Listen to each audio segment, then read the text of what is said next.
Welcome to the April 8th South Haven City Council meeting. This meeting is called to order.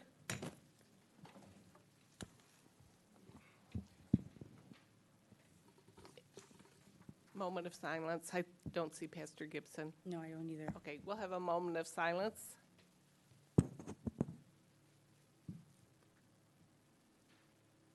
Please stand for the Pledge of Allegiance. I pledge allegiance to the flag of the United States of America and to the republic for which it stands, one nation, under God, indivisible, with liberty and justice for all. Megan, could we have a roll call, please? Jeff Arnold. Here. Mary Hasley. Here. Wendy Onuki. Joe Reeser. Here. George Sleeper. Here. Letitia Wilkins. Annie Brown. Here. I make a motion to excuse Councilmember Wilkins and Councilmember Anuki. Second? All in favor say yes. Yes. Yes. Opposed? No. Moving on, is there a motion to approve the agenda? I'll make a motion to approve the agenda. Second. Any discussion? All in favor say yes. Yes. Opposed? No. Moving on. Public comment for items on the agenda excluding items scheduled for public hearing. You have up to 5 minutes. If there are no, oh.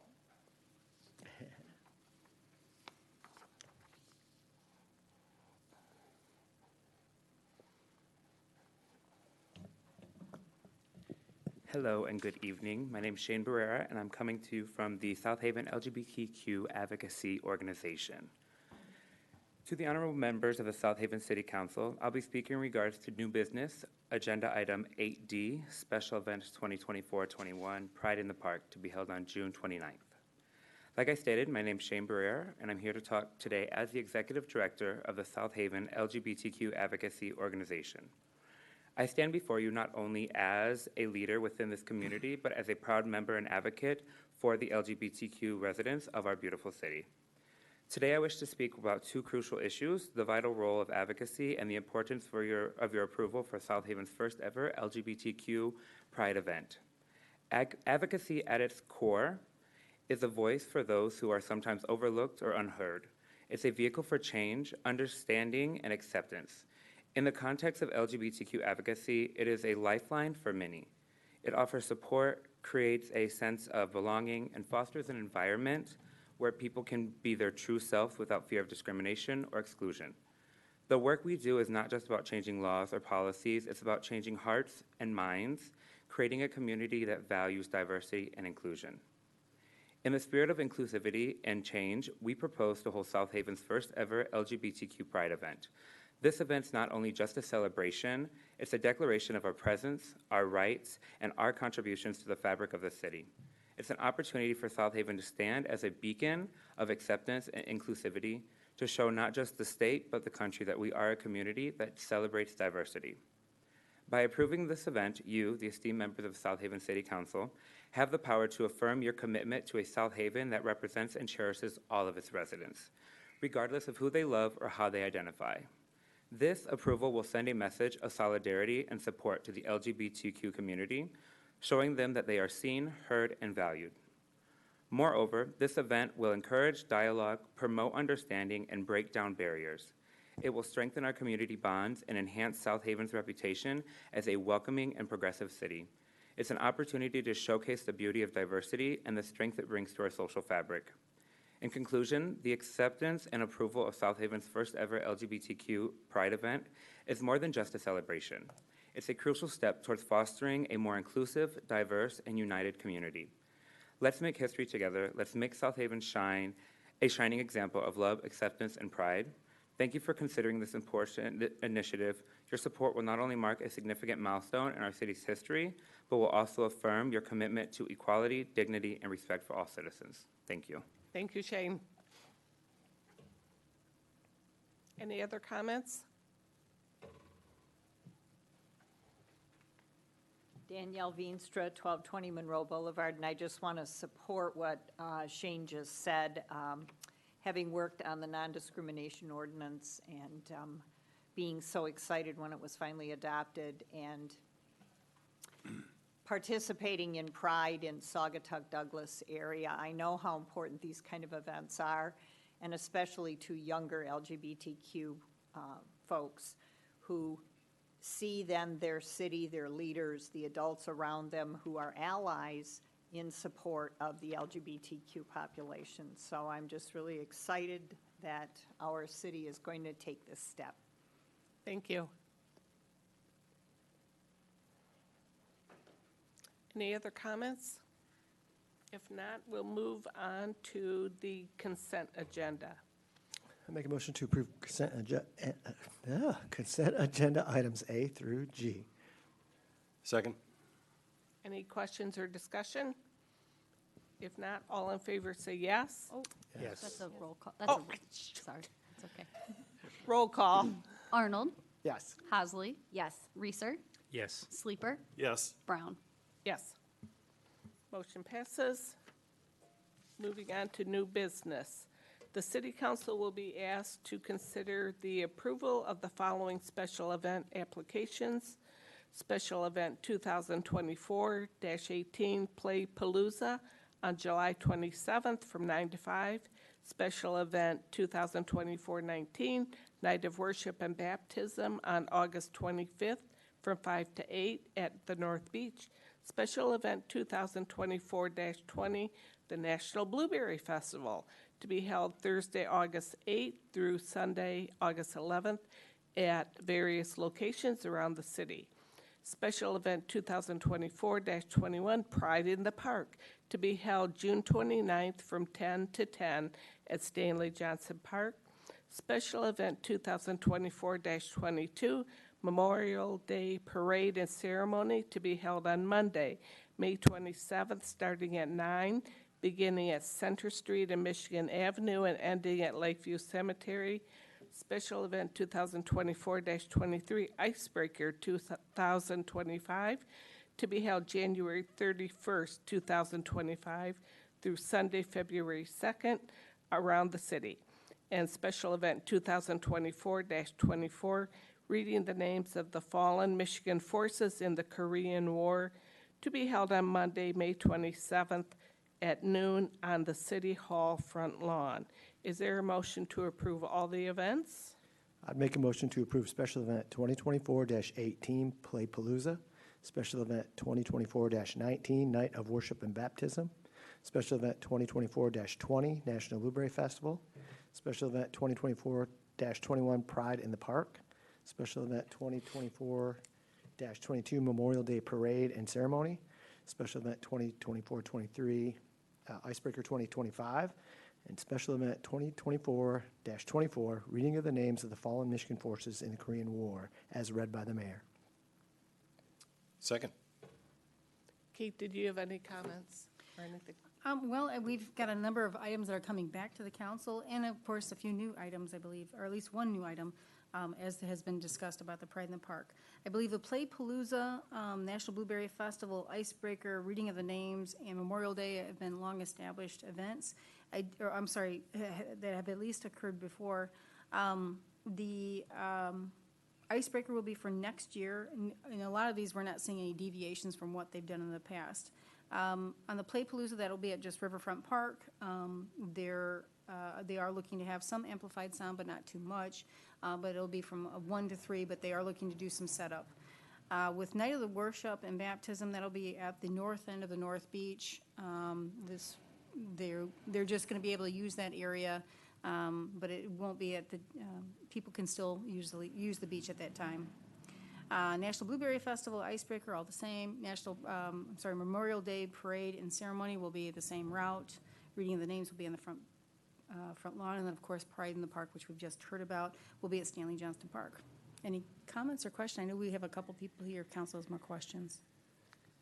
I just, Kate, for the Blueberry Festival, we've heard, when the farmer's market gets moved so they can use the pavilion, there was discussion about trying to find a better location, where the road is, where they've been moved in previous years has, Yes. is not that optimal? Yes, so we did work, so we, Festival Cars, National Blueberry Festival, and city staff met with the farm market folks to kind of brainstorm a better place, because where the farm market had been moved to, which was School Street, which is not necessarily a bad place, but the crossing road and of course the pavement's not optimal. So what we have worked out is that the farm market will be moving into Dyckman Park for those two events. And we will be setting out some restricted parking along the driveway into the Huron Street parking, as well as the parking in front of the park. But we will, the farm market will then be moving into that area, so that when the Huron Street Pavilion and that parking lot is being used by those two events, which is Festival of Cars, which is in June, and then Blueberry Festival, that seemed to be a very symbiotic way to use that space and have both those events going at the same time. It also, because those events are so spaced out, we're not going to see, I think, too much degradation of the park at that point, because there was a concern at some point that there was so much overuse that we're starting to get a lot of spots in the lawn, and the park was just feeling very tired. So I think we've got a nice workaround for that. And all the vendors will be able to fit in? I believe so. Now, it's always optional at that time, because some people think maybe that's not a good time for them, but that's their option as part of that contract. Thank you. Thank you. All in favor say yes. Yes. Opposed, no. The motion carries. Moving on, the City Council will be asked to consider the approval of a license agreement with Hawk Ventures LLC, DBA Cafe Julia, to maintain a commercial dumpster on the property owned by the City of South Haven.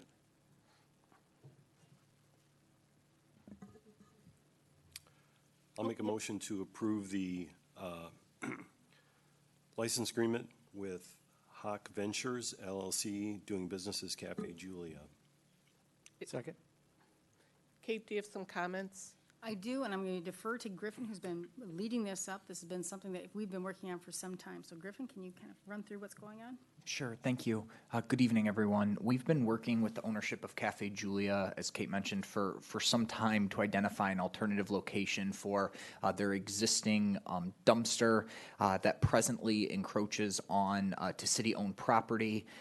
The location where the dumpster exists now, many of you may have seen as you leave the post office. It really blocks sight lines for traffic leaving the post office or the South Haven Memorial Library, and there have been some concerns submitted to us from concerned residents over the past few years about the dumpster being at that location. However, due to site restrictions, the ownership of Cafe Julia is really limited on alternative places on their property to place the existing dumpster, and they have been unable to come up with an alternative that fits on their property. So they reached out to the city of South Haven about using municipally owned property in another location that's adjacent to their building. So the proposed license agreement was prepared with the city attorney. We did check with the garbage provider that the city uses, as well as Cafe Julia's, to see if this new location would work, and feel that by partnering with this license agreement, we would be reasonably supporting a local business, as well as facilitating health, safety, and welfare by removing that potential traffic hazard. So to move forward, City Council is being asked to consider the approval of the proposed license agreement. It would require the installation of a cement pad and a dumpster enclosure that is similar to the city's municipal dumpster enclosure that you see periodically around town.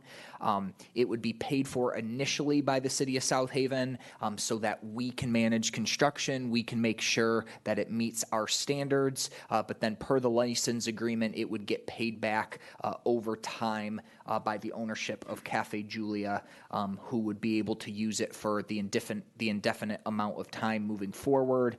They would be responsible for maintaining it, paying for the dumpster that's obviously going to go in there, but nevertheless, the agreement that's being proposed includes the standard terms and conditions, including termination language should the city need to use that private property for another public purpose. There's also the standard indemnification language and insurance, and it was prepared by the city attorney. I guess I'll leave it there for now, other than I feel like this agreement, if you look at the exhibits, so A, B, and C at the end, it probably is a little more helpful than just some of the text of the agreement, just getting the idea of where the dumpster is now to where it would be moved to. We're not looking at giving up any public parking that exists. It just really gets it out of the sight line that exists now. Are there any questions? And I don't know if we have a representative for Cafe Julia's or not, but she and I have been going back and forth for quite some time to get to this point, and really appreciate their investment in the community and their willingness to work through some challenges like this, and they have already signed the agreement. Any other questions? Just one clarification that I had in a discussion with Kate earlier. There's reference in the license agreement to Exhibit C and references it as the enclosure. The amount to be repaid is that total amount and not the dumpster enclosure. That's one line item, but it's the full improvements and cost of Exhibit C. Correct. Thank you.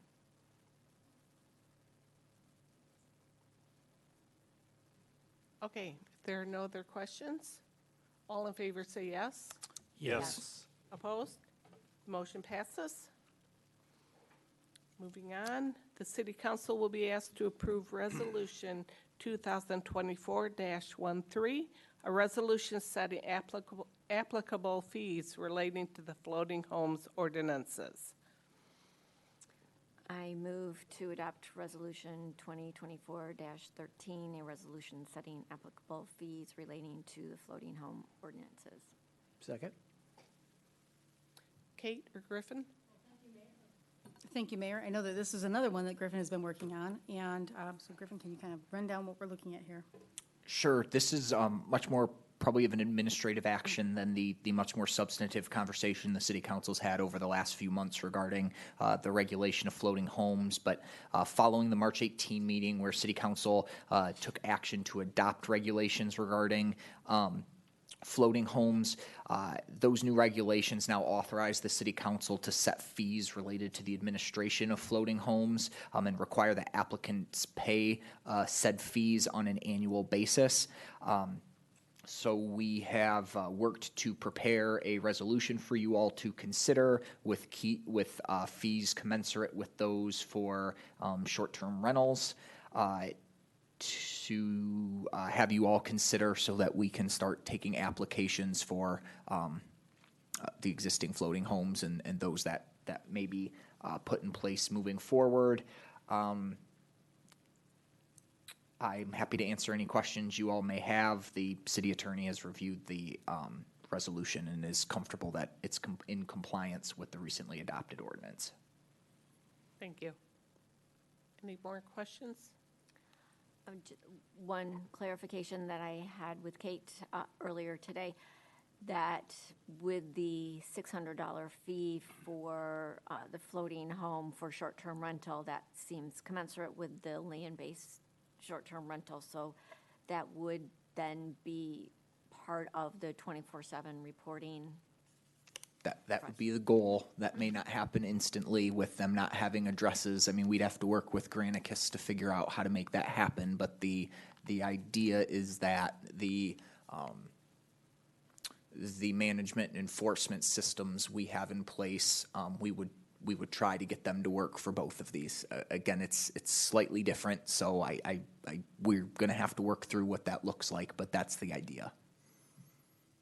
Thank you. I mean, right now, if you call the short-term rental hotline, I mean, you could tell them where it's located, and they'll do the best they can. There's just going to be some things without specific addresses that could make it a little bit more challenging. I know you've brought up in emails or before, does the other systems we have, the systems that we have through Granicus are designed for land-based properties. So we'll do the best we can to get them to work, but we obviously that they're not perfectly fit for that. Any other questions or comments? If not, all in favor say yes. Yes. Opposed? The motion passes. It's now time for the second public comment. Citizens in the audience will be heard on items not on the agenda, and you have up to 5 minutes.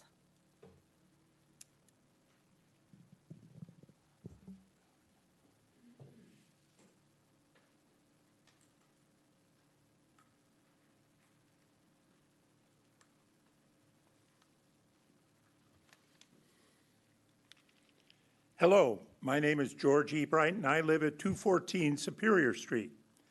I come tonight like the canary in the coal mine about the future of South Haven. I wish to share my concerns and optimism about how South Haven's leadership can change the course of that future. As I remarked before, South Haven is not attracting young adults and young families. The number of permanent residents has decreased by 35% over the past 34 years, and the median age of permanent residents has risen from 47 to 59.5 years. What does fewer permanent residents mean? And what if many houses are empty most of the year because absentee landlords are absent and have driven up the prices? That means less housing for dental hygienists, wait staff, dishwashers, EMT workers, police, firemen, and so many more. Now, here is the trend of house prices on my street. First, the medium-sized, totally rehabbed house next door was bought 4 years ago for nearly $500,000. Then, 3 years later, the absentee landlord from Chicago sold the house for $750,000, a 50% profit. This obscene profit was not for $250,000 in improvements. Things got worse when the owner of the short-term rental medium-sized house across the street set a sale price of $1.1 million. Hold on. The worst example is what I call the Black and Brown Hotel, with its 7 bedrooms and 6 bathrooms around the corner on Maple Street, and is now for sale for over $1.6 million. The selling description says, owner built it for his family, but set it up with periodic renting it in mind. Clearly, this is a wink and a nod to prospective buyers that City Council is on your side, and you will receive a short-term rental certificate. Sadly, over the last 34 years, City Council has helped create this impression that South Haven is a place to flip a house for a quick profit, and you don't have to raise a family there. The reason for my optimism is many-fold. First, the City Council made the wise decision to set a 6-month moratorium on the issuing of short-term rental certificates and to levy an excise tax on business rentals. This is a start to directly address the negative impact of short-term rentals. Additionally, the re-examination of the plan for the Overton property, as presented in the February 26th city meeting, matches affordable rental costs with the salaries of teachers, wait staff, and other workers in South Haven. When I talk with friends and acquaintances about the need for young families, they always say, but the cost of housing is so high. What can be done to lower it? A friend from Las Vegas told me how Las Vegas has worked to discourage the purveyors of short-term rentals like VRBO by levying property taxes there. To reverse South Haven's skyrocketing house prices, I hope the City Council will explore additional taxes like a property tax. 1 minute. And taxes on the extreme profits made by flipping houses in South Haven. My optimism comes from a hope for a change of direction in the belief that businesses with high-paying jobs can save our future. No company with enough high-paying salaries to afford our housing prices has moved here. Why can I be optimistic? the city council is showing some courage by enacting this excise tax. More taxes will tell prospective house buyers that South Haven is not a town to just flip houses for fast profits. This action can bring down the artificially rising house and rental prices to create a better future. Thank you. Thank you. Any other comments?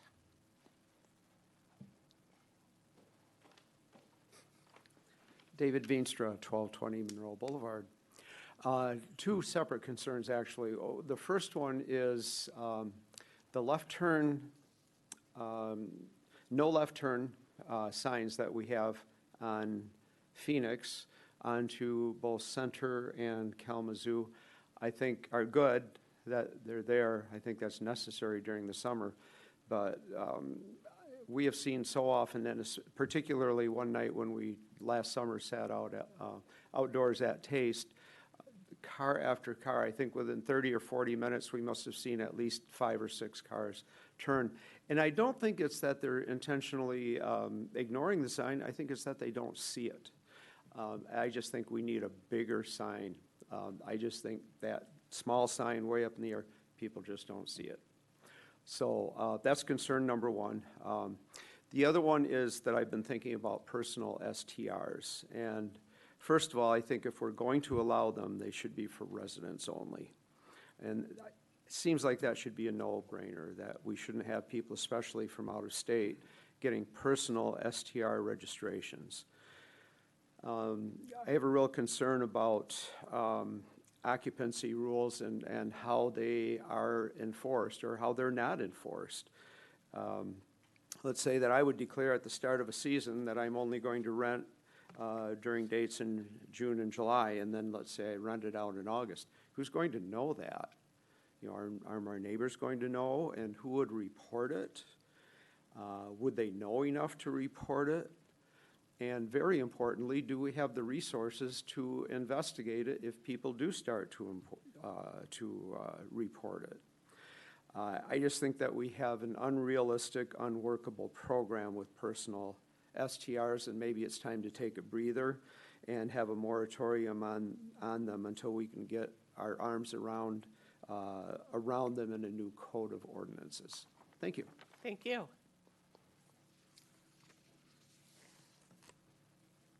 Any other comments? If not, we'll move on to city manager's comments. Thank you, Mayor. I wanted to give the council a bit of an update on our staffing. We have been advertising for a police officer for some time. We've done that because we were anticipating a retirement this year. And I'm very happy to share that we have a conditional job offer extended to a police candidate and that they have accepted. And we anticipate the start date to be May 21st.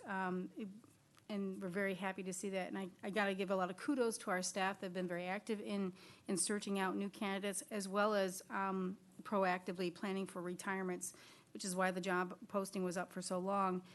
So by the time the new candidate would start in May, we will have been down an officer for only about 2 months. And I should also say that other municipalities would be thrilled to have our type of a success in recruiting and retraining officers, and retaining officers, I should say. So there's a lot of work going on there. We continue to search for a city engineer. Engineers, I'm sure you know, are in high demand, both in the public and private sector. We know of several companies around this area that are actively looking for a lot of engineers. So thankfully, we do have Dana as a PE, but we also have options for engineering staff.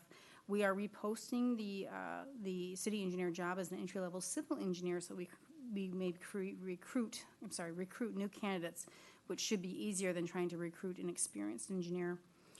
As for seasonal staff, we have 44 positions that need to be filled. 43 job offers have been extended. 41 have accepted, and we've made 2 more today, and we're awaiting their answers. 29 candidates have been cleared to work because of our status as a government and how we get certain funding. We have to have drug testing on all of our positions. So that's when you say 29 candidates have been cleared to work, that's part of that. 3 candidates are still in process. We're waiting on their results. 9 candidates are still in school/college, so we're waiting to go through their onboarding when they're back in South Haven. And of those 9 candidates, 6 are rehires, so they should pass their screenings pretty quickly. Interviews are still ongoing for the last open beach enforcement attendant position, so only one position open still. And I cannot stress strongly enough that we've been extremely successful in our seasonal staffing. I give a lot of credit to Kim Wise and a lot of our staffing managers with the parks and the seasonal. So well done for those folks, but that's our update for that. And also kudos for all the city staff for all their work on the budget documents. That takes a lot of work, a lot of input. And again, this team is fantastic, and I'm lucky to work with all of them. Those are my comments. Thank you. Now, Mayor and Councilperson's comments. We'll start with George. So one of the things I learned being on city council is all the work that city staff puts in to make our city what it is. And we've got a lot of great people on staff. But one thing that I wanted to highlight is sometimes you see city staff members that go above and beyond and do special things in the community that are also very good. And one person I wanted to make note of is our HR manager, Kim Weiss. She was just recently received one of 2 Educational Hero Awards for her contributions to the South Haven Public Schools robotics program. And I remember this reminded me last summer, Kim was also recognized for her efforts with the National Blueberry Run, that she spent many years volunteering for that. So just want to shout out to Kim and to all city staff that not only do a good job for the city, but also for the community. That's it. Thank you. Joe. I want to also compliment some of our city staff. Some of you may know I'm on a board of directors of a nonprofit called Global Ties. Global Ties brings in people from around the world, from all different countries, to come to our country and see what Americans are really like. And they go to 5 big cities plus one small town, Kalamazoo. And what's nice is when they come to Kalamazoo, we don't put them in hotels, we put them in our houses on the board and other volunteers. They called me last week when I was fortunately out of town and asked if they could come to South Haven and meet with the city staff, and these were entrepreneurs from around the world, anywhere from Africa to the Caribbean to Canada. And I was amazed. I called Kate with 2 days' notice, and she was overwhelmingly supportive of it. And Kate, Griffin, and Jim Hedinger, our economic development consultant, put something together in 2 days. They came, met here at the city, and I have heard nothing but rave reviews from the director of Global Ties. And then Friday, I went to a party with all these people from different countries. They all came up to me and told me what a wonderful city South Haven is and how welcoming. And not only was it a good presentation, but what was interesting is Kate and Griffin talked about the challenges of our city, not just bragging about how great it is, which we can always do that, but some of the challenges we're facing, such as affordable housing. So they felt it was a real town to come to, and they learned something. So again, I want to thank Kate, Griffin, and Jim for doing it. You really won friends. And then Kate sent me a note saying if they ever come back, any other groups, they'd be willing to host them. And I think that does a lot for our town to put us on a map and have people meet our people and meet Americans and find out what we're really like and not what they see on films. Thank you. Thanks. Mary. Speaking of volunteer, so just a shout out for applicants for boards and commissions. There's an item on the newsroom, and appointments start in June with agenda items before City Council at the first May meeting. So if you're interested in board positions, you should get your application in as soon as possible. There's not a specific deadline, but they will be in, I'm told from talking with Kate earlier today, on the May 1st agenda packet that comes out for May 5th.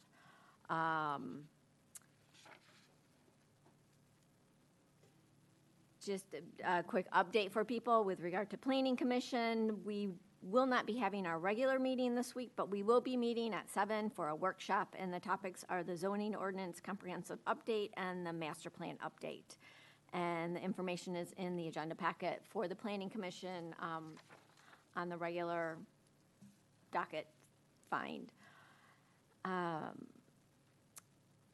Want to thank Kate and staff for getting information to us. We have a date set for the Standards of Excellence Subcommittee, Ad Hoc Committee, and looking forward to working with my council persons on moving that forward, and for staff for getting everything together for the meetings today. And am looking forward to some future discussions to move our STR matters forward. I know people are wondering, and we look forward to some productive discussions with council and our community. Thank you. Jeff? No comment. I don't have any comments, just thanks to everyone who came tonight. And the city council will now be asked to consider a motion to go into closed session under section 8(1)H of Michigan's Open Meetings Act to consider material exempt from discussion or disclosure by state or federal statute, specifically a written legal memorandum from the city attorney protected under attorney-client privilege regarding land use matters. I make a motion to go into closed session. Second? Any questions or discussion? All in favor say yes. this- Roll call? Yep. Arnold, Yes. Hasley, Yes. Reeser, Yes. Sleeper, Yes? Brown. Yes. And the motion passes, and we will go into closed session.